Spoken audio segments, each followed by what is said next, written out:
Witamy w Dolinie Sąspowskiej.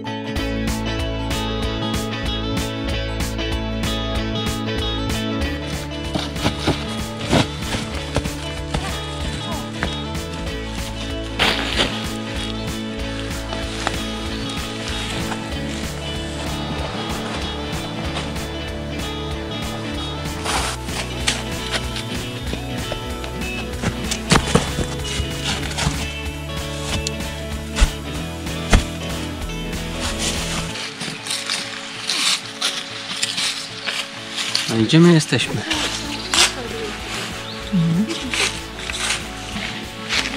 Gdzie my jesteśmy? W połowie Dolinki Sąspowskiej.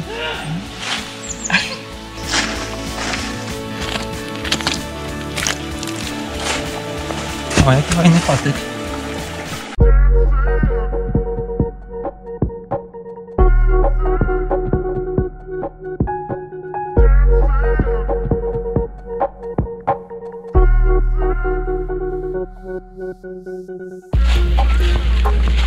Będziemy teraz spożywać pokarm.